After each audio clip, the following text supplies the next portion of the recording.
নাহমাদু ওয়া নুসাল্লি আলা রাসূলিহিল কারীম, আম্মা বাদ। সম্মানিত সুধী, আমরা যারা কোরবানি করব, আমরা গুরুত্বপূর্ণ বিষয়গুলো আমরা জেনে নেই। যারা আমরা কোরবানি করব, গুরুত্বপূর্ণ কয়েকটি বিষয় আছে, এগুলো আমরা সবাই জেনে নিই। এক নাম্বার কাজ হলো, আমরা যখন কোরবানি পশু ক্রয় করব, ক্রয় করার সময় আমরা যদি এককভাবে যদি কোরবানি করি অথবা যৌথভাবে যদি কোরবানি করি, আমরা নিয়ত এইভাবে করব যে, যৌথভাবে নিয়তটা হবে এইভাবে যে, প্রত্যেকে নিয়ত আমরা এইভাবে করব যে, আমাদের পক্ষ থেকে আল্লাহর জন্য কোরবানি। আল্লাহ, আপনি আমাদের এই কোরবানিকে কবুল করেন। আমাদের এই 4 ভাই বা 5 ভাই বা 6 ভাই বা 7 ভাই বোন মিলে আমরা কোরবানি দিচ্ছি। আল্লাহ, আমাদের পক্ষ থেকে এই কোরবানিটা, আল্লাহ আমাদের পক্ষ থেকে এই কোরবানির পশু ক্রয় করেছি, আপনি আমাদের পক্ষ থেকে এই কোরবানিটাকে কবুল করেন। অর্থাৎ আমাদের পক্ষ থেকে আল্লাহর জন্য কোরবানি, এটা আমাদের মনে রাখতে হবে। কোরবানি নিজের জন্য নয়, কোরবানি হলো আমাদের পক্ষ থেকে আল্লাহর জন্য কোরবানি আমরা নিয়ত করব। আর যদি এককভাবে যদি কোনো ভাই বোনেরা কোরবানি দেয়, তাহলে আমরা নিয়ত এইভাবে করি যে, আমাদের পক্ষ থেকে আল্লাহর জন্য কোরবানি। বাস এইটুকু নিয়তের দ্বারাই ইনশাআল্লাহ আমাদের কোরবানি আদায় হয়ে যাবে। দ্বিতীয়ত হলো, আমরা অনেক সময় কি করি, মৃত ব্যক্তিদের নামে কোরবানি করার জন্য চেষ্টা করি। মনে রাখতে হবে, মৃত ব্যক্তিদের নামে যদি কোরবানি করি, তাহলে মৃত ব্যক্তিরা সওয়াব পাবেন। কেউ কেউ বলে যে মৃত ব্যক্তিদের নামে কোরবানি করা যাবে না। আসলে মৃত ব্যক্তিদের নামে কোরবানি করা যাবে না, এই কথাটা ভুল। যদি মৃত ব্যক্তিদের নামে যদি আপনি কোরবানি করেন, তাহলে ওই মৃত ব্যক্তি সওয়াবের অংশীদার হবেন। তবে এই জায়গার মধ্যে একটা কথা আছে যে, অনেকে কি করেন, মৃত ব্যক্তির নামে পশু ক্রয় করেন না। পশু ক্রয় না করে নিজের জন্য কোরবানির জন্য পশু ক্রয় করে ওই জায়গার মধ্যে মৃত ব্যক্তির নামকে ঢুকিয়ে দেন।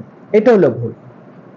আপনি একটি পশু ক্রয় করছেন, আপনি ওই জায়গার মধ্যে আপনি পশু ক্রয় করার সময় আপনি নিয়ত করেন যে, কোরবানির পশুর মধ্যে আমার অংশ এবং আমার বাবার অংশ আছে, অতএব আমার পক্ষ থেকে এবং আমার বাবার পক্ষ থেকে আমরা কোরবানিটা করলাম। তখন দেখা যাবে যে, যে মৃত ব্যক্তির পক্ষ থেকে কোরবানি আদায় হয়ে গেল। এখন দেখা গেল যে, আপনি পশু ক্রয় করলেন আপনার টাকা দিয়ে, কিন্তু নাম দিয়ে দিলেন আপনার বাবার। এর দ্বারা কিন্তু আপনার বাবা সওয়াবের অংশীদার হবে না। সওয়াবের অংশীদার হবে ওই ব্যক্তি যিনি অর্থ দিবেন, তার পক্ষ থেকে কোরবানিটা আদায় হবে। এখন মৃত ব্যক্তি তো অর্থ দেন না, মৃত ব্যক্তি তো দুনিয়া থেকে চলে গেছেন। এখন আপনি সন্তান হিসাবে তখন আপনি কি করলেন, তার পক্ষ থেকে কোরবানিটা দিবেন। আর যখনই আপনি তার পক্ষ থেকে কোরবানিটা দিবেন, তখন এই মৃত ব্যক্তি সওয়াব পেয়ে যাবে। আর আরেকটা বিষয় হলো, যদি মৃত ব্যক্তি নিজস্ব সম্পদ থাকে, আর এই জায়গার মধ্যে এই যে মৃত ব্যক্তির পক্ষ থেকে যে আপনি কোরবানিটা দিলেন, এই কোরবানির মাংস আপনি সহ সবাই খেতে পারবে, অতএব কোনো সমস্যা নাই। আর যদি মৃত ব্যক্তি নিজস্ব সম্পত্তি যদি তিনি রেখে যান, নিজস্ব সম্পত্তি তিনি রেখে গেছেন, তিনি বলে গেছেন যে সম্পত্তি রেখে গেলাম, এই সম্পত্তি থেকে তোমরা কি করবে, দান খয়রাত এবং কোরবানি টোরবানি যা কিছু আছে আমার পক্ষ থেকে তোমরা আদায় করবে, এমন যদি তিনি ওসিয়ত করে যান, আর এমন সম্পদ যদি তিনি রেখে যান, ওই সম্পদ দিয়ে যদি আপনি পশু ক্রয় করে যদি কোরবানি করেন, তাহলে এই পুরা কোরবানিটার কোনো মাংস আপনারা ধরতে পারবেন না। পুরা কোরবানিটার সমস্ত অংশকে গরিবদের মধ্যে সদকা করে দিতে হবে, গরিবদের মধ্যে দান করে দিতে হবে।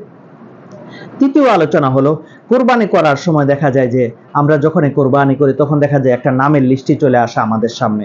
এই জায়গার মধ্যে 7 জন লোকের নাম থাকে। মনে রাখতে হবে, কোরবানি করার জন্য নাম জরুরি জিনিস না। আমরা অনেকে মনে করি যে, নামগুলি যিনি কোরবানি জবাই করবেন সে নামগুলি যদি না পড়ে তাহলে আমার কোরবানি হবে না। মনে রাখতে হবে, আপনার এখানে 7 জনের নাম দিয়েছেন বা 5 জনের নাম দিয়েছেন বা 2 জনের নাম দিয়েছেন বা 1 জনের নাম দিয়েছেন, এখানে নাম না ওই কাগজে নাম পড়া বা এই নাম বলে কোরবানি দেওয়া, এটা কোনো কিছুই জরুরি কোনো জিনিস না। জরুরি হলে আপনার নিয়ত।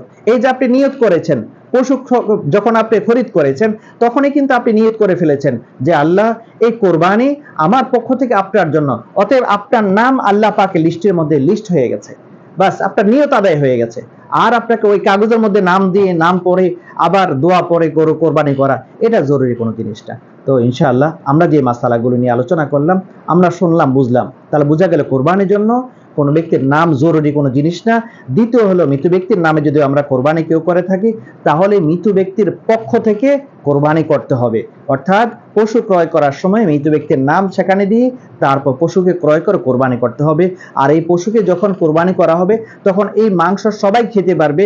কিন্তু যদি মৃত ব্যক্তি রেখে যাওয়া নির্দিষ্ট ওসিয়তকৃত সম্পদ যদি থেকে থাকে, ওই জায়গা থেকে যদি কোরবানি করা হয়, তাহলে কোরবানি আদায় হবে এবং মৃত ব্যক্তি সওয়াবও পাবেন কিন্তু এই মাংস পুরাটাই সদকা করে দিতে হবে।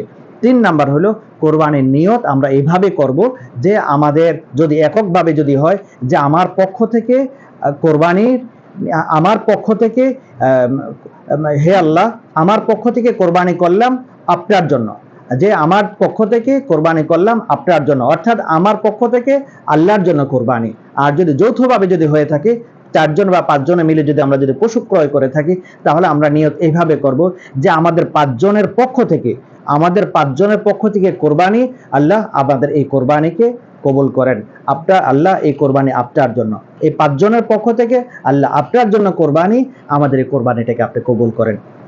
তো আমরা যদি এইভাবে যদি আমরা নিয়তগুলি করি তাহলে ইনশাআল্লাহ আমাদের কোরবানির মধ্যে আর কোনো ভেজাল থাকবে না, আমাদের কোরবানির মধ্যে আর কোনো সমস্যা থাকবে না, এবং শরীয়ত যেভাবে বলেছে আলহামদুলিল্লাহ সেইভাবে আমাদের কোরবানিটা হয়ে যাবে। তো আমরা যে মাসালাগুলি বললাম আল্লাহ তাআলা আমাদের সবাইকে সেইভাবেই আমাদের পশু ক্রয় করে কোরবানি করার তৌফিক দান করেন। আমিন সুম্মা আমিন। ওয়া আখিরু দাওয়ানা আলহামদুলিল্লাহি রাব্বিল আলামিন।